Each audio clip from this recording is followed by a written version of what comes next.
Story. I was in my office reviewing for Burkina Faso, but for this entire continent. Let me tell you exactly what happened because the world needs to hear this story. I was in my office reviewing security reports when my aide brought me an envelope marked Diplomatic Correspondence Confidential. Inside was a proposal that made my blood boil. Israel was offering Burkina Faso $1.2 billion.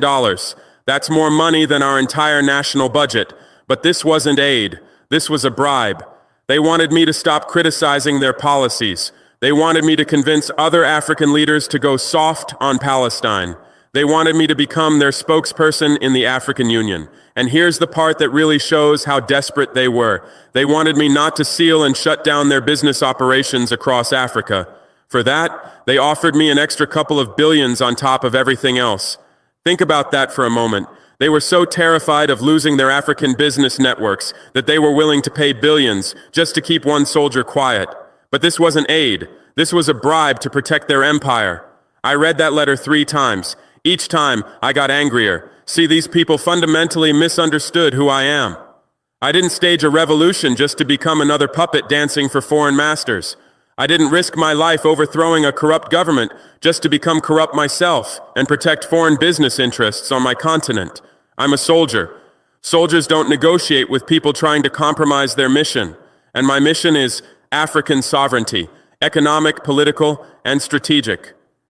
August 15-ന് Indian ഫ്ലാഗിനോടൊപ്പം selfie എടുത്തിട്ട വലിയ രസം ഉണ്ടാവത്തില്ല, ആരും കാണത്തുമില്ല. African sovereignty, economic, political, and strategic.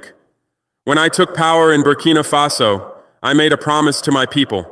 No more foreign interference, no more exploitation disguised as partnership, no more selling our dignity for temporary comfort. That letter was testing whether I meant what I said. The letter came through diplomatic pouches, but the real message was delivered through intermediaries.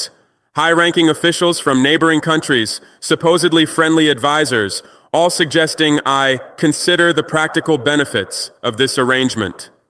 They painted pictures of transformed infrastructure, modern hospitals, upgraded military equipment. They talked about Burkina Faso becoming a regional powerhouse, a model for African development.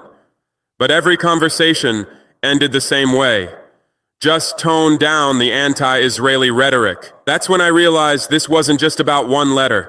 This was a coordinated campaign. They had been watching me, studying me, building a profile of what they thought would make me compromise. They calculated wrong, so I did something they never expected. I called a press conference and read their letter on live television, word for word.